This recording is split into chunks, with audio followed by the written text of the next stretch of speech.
Bom, pessoal, esse aqui então é um vídeo, um resumo da aula, tá?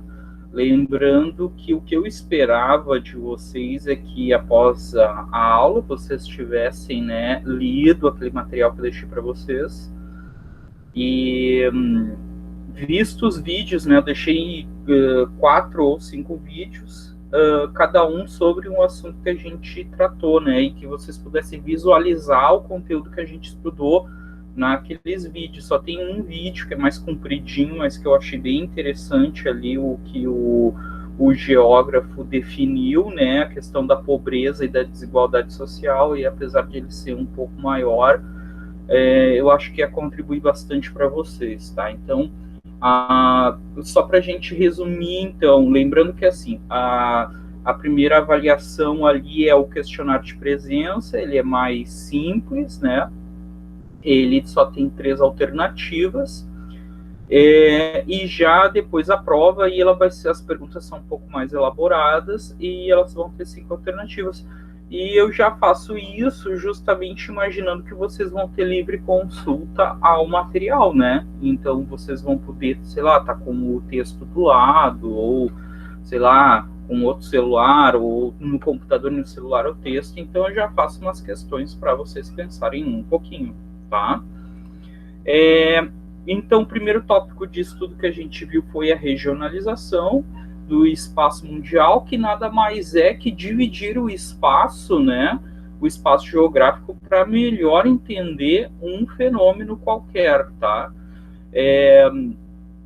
O interessante da regionalização é que tu pode comparar outras regiões, não só entender o fenômeno, mas também comparar como o mesmo fenômeno ocorre em diferentes regiões. Então, regionalizar significa dividir o espaço geográfico a fim de melhor entendimento dos fenômenos físicos. É isso, como a gente viu aqui de exemplo, esses mapas, né? É o mesmo mapa, o mapa mundi, um está regionalizado de acordo com aspectos geográficos, né?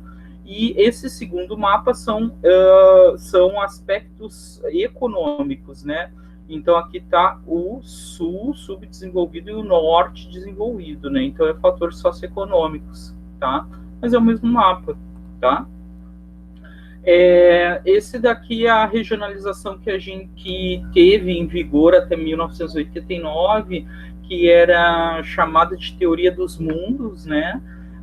Ele foi muito utilizado e ele retratava justamente o contexto da Guerra Fria, que a gente estudou inclusive no módulo 1 da história, né?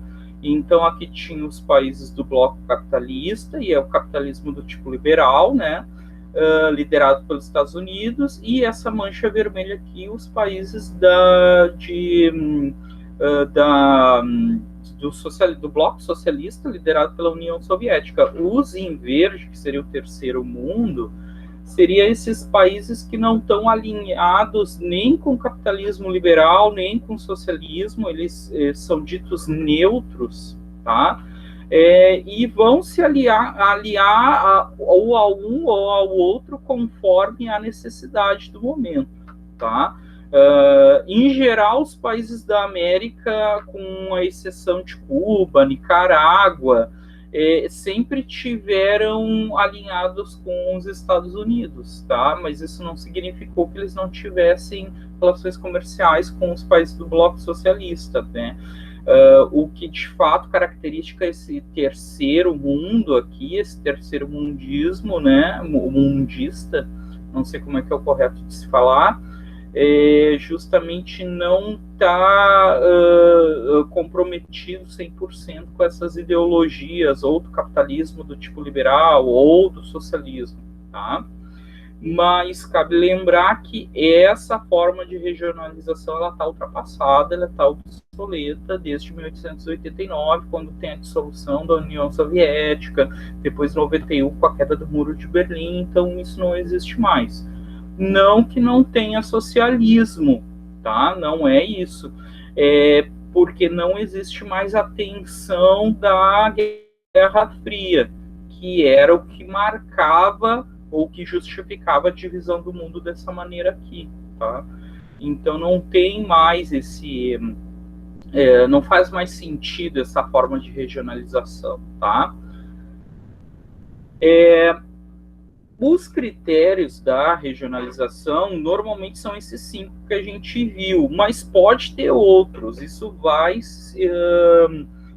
de acordo com os critérios de cada país ou da necessidade de se regionalizar cada país. Então, mas os principais são os físicos, né? Relevo, hidrografia, vegetação, clima, os socioeconômicos, né, que pode ser a industrialização, concentração de renda, produção agrária, pecuária, maior ou menor desenvolvimento, violência. Então, aspectos sociais e econômicos, né? Eles sempre estão juntos porque um está imbricado com o outro, um gera o outro, né? Critérios religiosos, que eu não apresentei nenhum mapa para vocês, mas pode regionalizar o mundo ou uma região por questões religiosas ou culturais, né? Os políticas são aqueles que têm a ver com a fronteira, tá? Com a fronteira. Todo mapa que tem a fronteira, que tem a divisão por país, a divisão de estados, a gente chama de mapa político, tá? Ou critério político. Mas nesse contexto que eu estava colocando para vocês, né, da Guerra Fria, também aquele mapa da teoria dos 3 mundos tem a ver com... aí é outra ideia política, né? Daí é mais ideológica, vamos dizer assim. E os critérios geográficos, que são ligados àquela geografia tradicional, que separa o mundo nos 6 continentes, né? Pode separar os continentes em pedaços, por exemplo, a América, e tem a América do Norte, Central, do Sul, né? E etc. Atualmente se usa, aqui a gente viu, né? São os mesmos mapas, mas regionalizados de maneira diferente. Não vou comentar que é só um resumo, a gente já viu. E atualmente a gente tem outras formas, né, de regionalizar. Tem a questão de elementos culturais, né, das chamadas grandes culturas, pode ser regionalizado por idioma. Por exemplo, a América pode ser regionalizada, como está bem aqui descrito nesse aqui, né, países de origem de língua latina e de origem anglo-saxônica, e que não tem nada a ver com esse mapa aqui, ó, que são aspectos geográficos, né. Pode ser também questões de pobreza, ele pode ser regionalizado também pela questão do desenvolvimento econômico, onde estão as maiores economias, onde está a concentração de renda. Então, atualmente se usa muitas formas de regionalização. E como eu devo já ter comentado para vocês, esse tópico do conteúdo da regionalização, eu iniciei o módulo com ele justamente para a gente poder ver o Índice de Desenvolvimento Humano, o IDH, né? E também para entender o que é a desigualdade social, a pobreza, né? Que a gente já deu uma estudada. Justamente para a gente conseguir entender por que desse IDH, tá? Esse IDH que ele vai medir a qualidade de vida em cada país, ele também vai estar intimamente ligado com uma espécie de uma continuação dos problemas sociais, ou no caso do sucesso, né, de uma sociedade. Então, para a gente poder entender o que vai causar os problemas, ou o que vai causar a solução, né, desses países, dessa sociedade, e aí vai aparecer esses mapas com essas grandes manchas, né, de IDH super desenvolvido e outros IDH extremamente baixo, tá? Extremamente baixo. Então, o IDH é um índice, né, criado pela ONU, né, para tentar entender quais são os aspectos políticos, econômicos, sociais que fazem um país ser mais igualitário, ser ele mais eficiente ou mais deficiente com a sua sociedade. com base nesse índice, não só a ONU, mas outras organizações que se preocupam em querer ajudar os países, as sociedades, eles conseguem criar estratégias e também focar em qual país deve ser mais ajudado que outros, tá? Esse IDH, ele leva em consideração 3 critérios: o acesso à saúde, o acesso à educação e a distribuição de renda. São esses 3 fatores que o IDH leva em consideração na hora de fazer o cálculo daqueles índices que a gente viu no mapa, né? A questão da saúde, vai ser feito um levantamento de como a população tem acesso ao sistema de saúde, se precisa pagar ou não, se ele tem acesso a vacinas, se ele tem acesso a medicamento. Depois, os índices de mortalidade infantil, o índice de violência, né? A taxa de sobrevivência, né? Da criança após o nascimento. Esses índices vão mostrar quanto a população tem acesso à saúde. Depois, a educação vai estar ligada com a taxa de alfabetização e a quantidade de anos, a média de anos escolares da população adulta, né? E como a administração, o governo de um país lida com as taxas de evasão escolar, repetência e oferecimento de vagas para as crianças, né, crianças e adolescentes, né? E por último, a renda, né? Em geral, o primeiro cálculo que se faz é o produto interno bruto, que é a soma de todos os bens e produtos e serviços produzidos num país, tá? Soma tudo e divide por habitante. Então tem a chamada renda per capita, né? A renda por pessoa. E aí tem uma ideia de quanto cada cidadão produz. Isso não significa que aquele valor seja real, né? Isso não significa justamente porque tem concentração de renda, né? Então, tem muitas empresas onde é uma família que é proprietária ou é um único dono que acaba ganhando um grande montante, enquanto os seus funcionários não vão ganhar nem a quinta ou a sexta parte do que o cara ganha, né? Mas é o cálculo que é utilizado ali para ver o índice de desenvolvimento humano. E em cima disso se faz uma espécie de um ranking, né? Que a gente viu quais são os países que têm o IDH mais desenvolvido, né? E os menos desenvolvidos. Com base nisso, a gente pode fazer comparações, né? Por que a Noruega ela tem o IDH tão grande? O que tem lá que faz o país ter um índice de qualidade de vida? Isso que quer dizer o IDH, né? Por que lá tem uma qualidade de vida tão alta? Que estratégias ela adotou? E se essas estratégias são boas, é possível aplicar nesses países que têm um menor índice, como o Níger, República Centro-Africana, Sudão do Sul, Chad, Burundi, Serra Leoa? O que tem aqui é possível aplicar, e o que tem aqui nos países com piores IDH, de fato, são problemas que não vão ter aqui. Então, esses índices são capazes de nos permitir comparações e, claro, buscar saídas para melhorar a qualidade de vida das pessoas em escala mundial. Aqui é um dos índices que a gente viu, né? A expectativa de vida. O Brasil está em 79, né? A gente já viu isso, né? A colocação do Brasil, né? A colocação 79.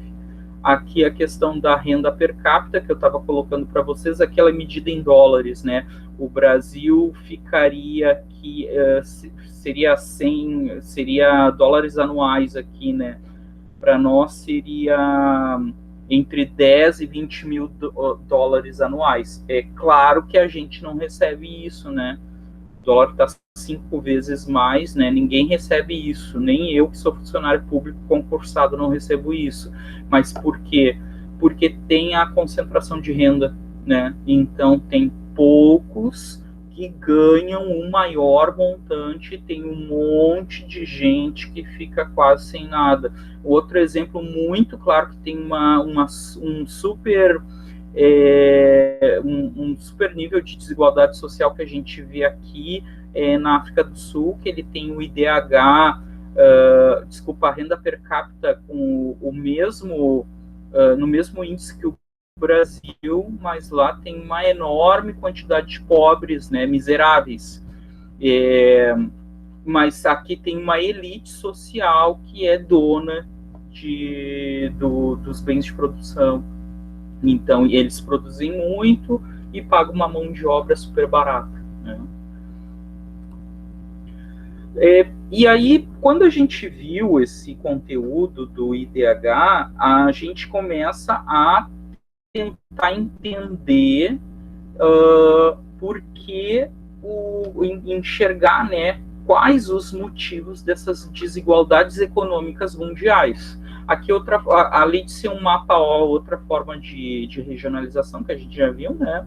Ele também mostra o Brasil com uma renda per capita de 10 a 20 mil dólares anuais, mas ele está aqui em amarelinho, né? Que é o segundo, né? Antes do pior ranking de desigualdade, vocês vejam, né? A mesma coisa aqui, na África do Sul que eu estava comentando para vocês, né? Só a título ali de curiosidade, né? Olhando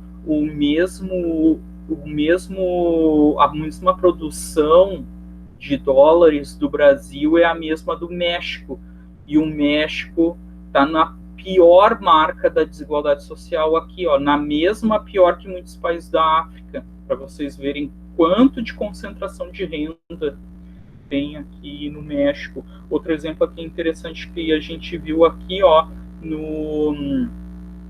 nos países árabes, os países árabes que tem a renda per capita no mesmo nível dos Estados Unidos, mas ele tem um dos maiores índices de desigualdade. Por quê? Porque a grande concentração de renda vai estar nas mãos daqueles caras que são donos dos poços de petróleo, onde tem as principais minas, né? Está na mão dessas pequenas pessoas, e o restante da população não vê esse dinheiro, né? Bem, qual é a causa dessas desigualdades econômicas mundiais, dessas diferenças? Aí vocês viram, né? Eu falei da regionalização, a regionalização do IDH. O IDH, a gente nos permitiu comparar, né, os diversos países. O que acontece para ocorrer essas desigualdades econômicas internacionais? Eu posso dizer para vocês que a principal causa, né, ou vamos dizer assim, da maior parte, não vou dizer que é de todas as partes do mundo, mas da maior parte do mundo, é justamente a herança colonial. Todos os países que foram colônias dos europeus, lá daquela primeira onda de colonização das Américas, quase todos os países, eles vão ser países em desenvolvimento ou subdesenvolvido, tá? Todos eles. Aí vocês vão dizer assim, mas os Estados Unidos e o Canadá, né? Os Estados Unidos e o Canadá, eles vão ter um outro tipo de colonização chamado colonização de povoamento, que foi diferente da colonização que Portugal e Espanha fizeram, né? Que foi uma colonização de exploração, que é a ideia de querer ficar rico, conquistando terras além mar, tira toda a riqueza da região e leva para a Europa, tá? Já nos Estados Unidos, na Inglaterra, tem um outro tipo de colonização, tá? Que se chama colonização de povoamento. E o segundo exemplo que vai acontecer também da herança colonial são os países africanos, que daí foi na segunda onda de colonização que a gente viu no primeiro módulo da história, né? Lembra quando eu falei para vocês do neocolonialismo, né? O novo colonialismo. Todos os países da Europa sofreram com a investida de colonização, exploração do continente. Aí foi colonização de exploração mesmo, tá? A ideia não era povoar, né? A ideia era justamente explorar, tirar o máximo possível, seja de matéria-prima, seja de mão de obra barata e até coisas parecidas ou até mesmo escravidão. Tá? Mas não é a mesma escravidão lá do século XIV e XV que a gente viu no caso do Brasil, tá? É outra coisa, tá? Aí, para diante, a gente viu outros fatores que causam essa desigualdade econômica entre os diversos países, que contribuem para ter essas diversas diferenças, porque, na verdade, o problema começa dentro do país, né? Então, a gente começa com depois da herança colonial, a desigualdade de gênero. Ainda existe uma diferença de salário entre homens e mulheres, né? Em geral, os homens ganham mais do que as mulheres. Segunda coisa, a segregação racial. Os brancos acabam ganhando mais que os negros, né? E isso acaba gerando desigualdade interna no país, e aí se tem uma desigualdade interna, tem concentração de renda, e claro, quando vai comparar país com país, tem uma grande desigualdade. O outro fator que a gente viu foi a localização geográfica e o comércio exterior. Aqueles países que eles têm mais acesso à saída de produtos próximo ao litoral, ou que tem rios, né, navegáveis, eles vão ter economias que vão girar mais do que aqueles países que são enclaves dentro do continente, são interioranos, que acabam tendo que pagar muitas taxas para sair ou entrar produto, né, ou em países que estão em localizações geográficas muito íngremes, né. E, por último, a gente viu o acesso à educação. Em geral, daquele ranking que a gente viu lá, é bem interessante isso, porque o primeiro fator que esses países normalmente buscam pôr em prática é uma educação de super qualidade, né? E, claro, uma educação de acesso universal para todos, não importa a classe social, não importa se tu tem dinheiro ou não. Obrigar essas crianças em idade escolar a frequentar a escola e claro, dar continuidade no estudo. Então, em geral, todos esses países que têm o IDH super desenvolvido, a receita delas, a primeira item da receita é esse acesso à educação.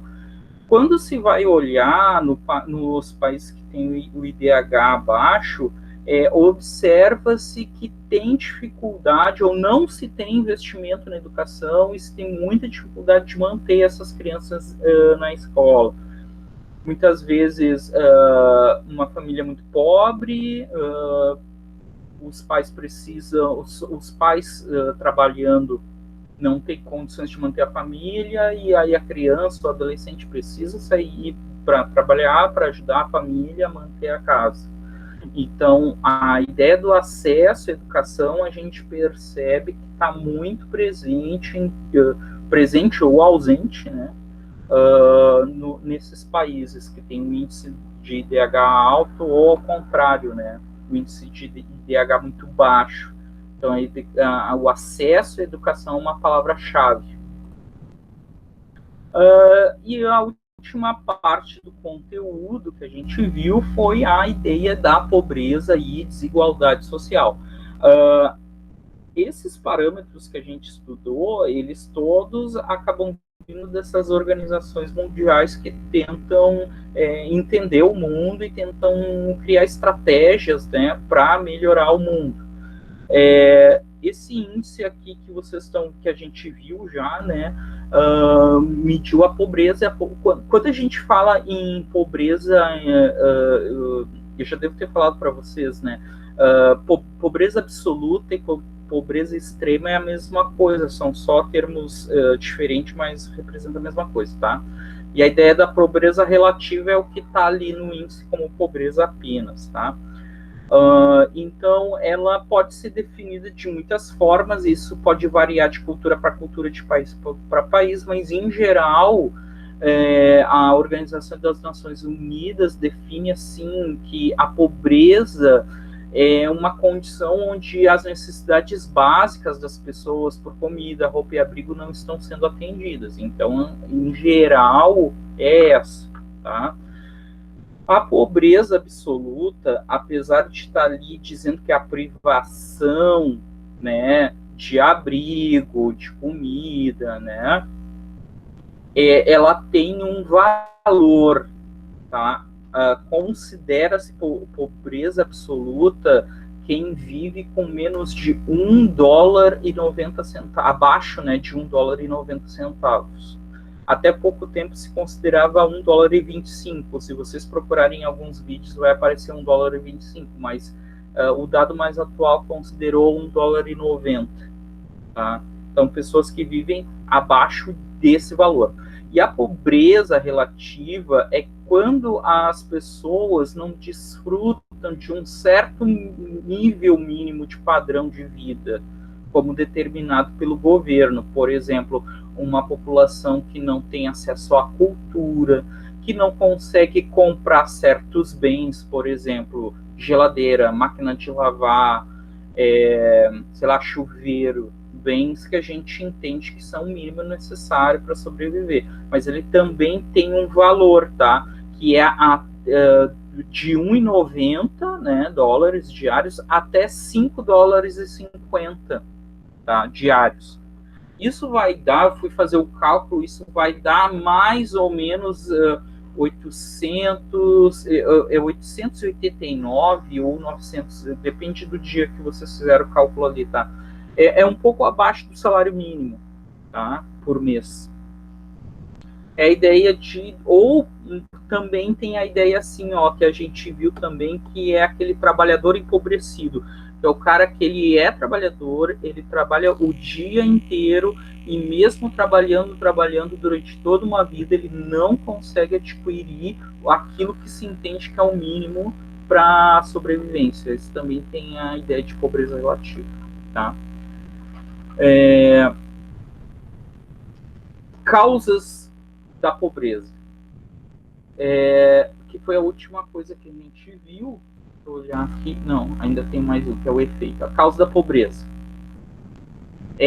Fatores que contribuem para a pobreza.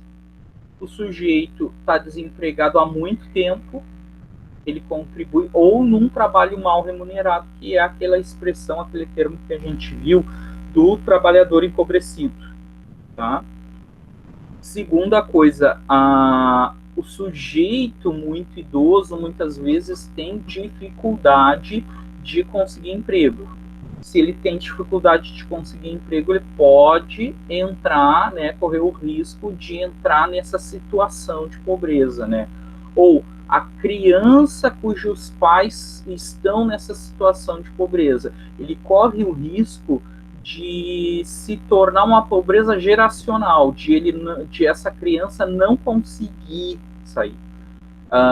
Muitos de vocês, talvez eu tenha já respondido em aula, né, ter pensado, mas eu conheço alguém que saiu, que era pobre, miserável, não sei o que, tá, mas é uma, duas pessoas, a gente está falando em grande quantidade de pessoas, tá?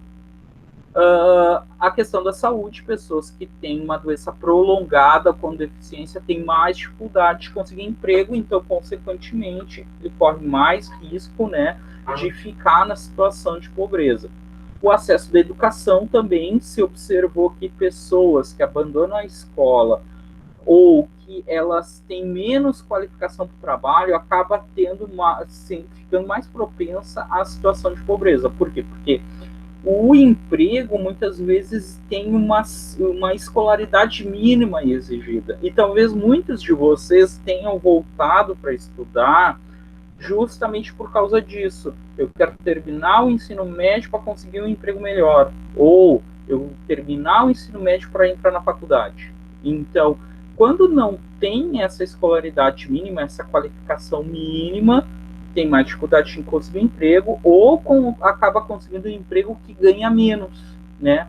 E aí entra naquela situação de o cara trabalha, mas não consegue adquirir tudo, tá?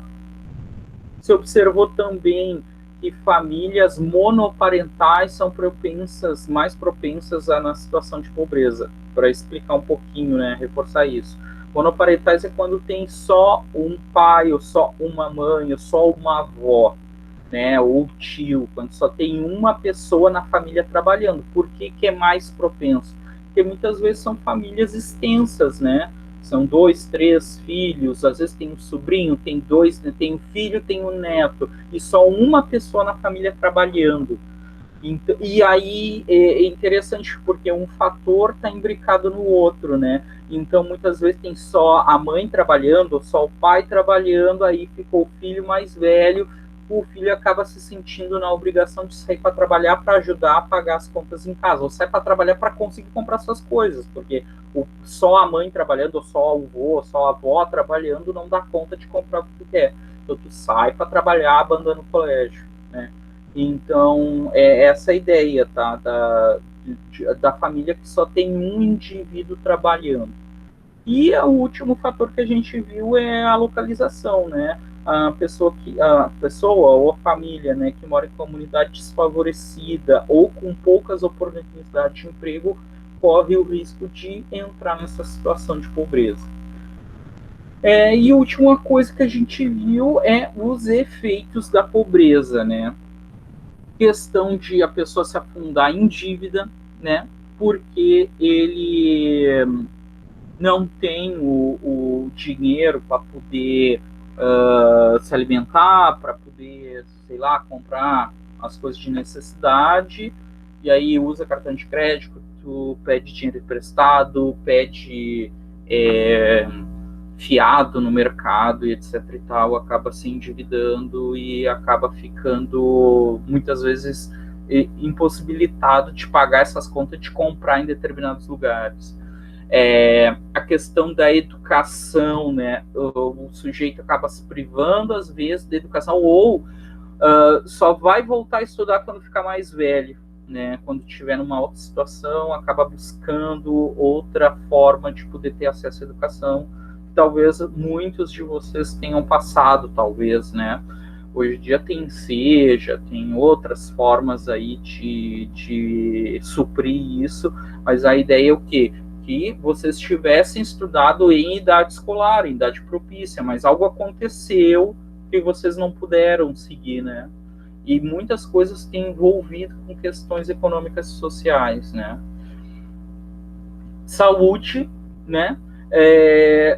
A pessoa que tem que está nessa situação de pobreza muitas vezes fica com privação de acesso a hospital, porque tem que se deslocar mesmo no Brasil tendo SUS, por exemplo, né? Ou privação de remédio, então eu consigo médico, mas não consigo o remédio, ou eu não consigo tratar aquela doença porque eu não tenho acesso ao conhecimento de como se faz aquilo, ou a regularidade que eu tenho que ir sempre lá no médico para ver, etc. A habitação, né? Justamente tu não consegue adquirir uma habitação que se entende que seja mais adequada, e que culmina isso é a exclusão social, né? Porque se tu não teve acesso ao que a nossa sociedade entende que é o mínimo para se sobreviver, o sujeito foi excluído do todo. Ele ficou na margem, né? Ficou na margem, ele não está no centro, ele está na margem, tá? Então, O vídeo de resumo era esse. Eu espero que eu tenha falado bem rapidinho. Desejo para vocês ali uma boa avaliação para vocês, tá? E na outra semana a gente tem, então, a gente vai ter o módulo 2, tá? Aí, se nesse módulo a gente viu a questão da exclusão social, na próxima semana a gente vai ver justamente como funciona essas grandes economias, tá? Com o índice, com o IDH super alto, tá? Um abraço.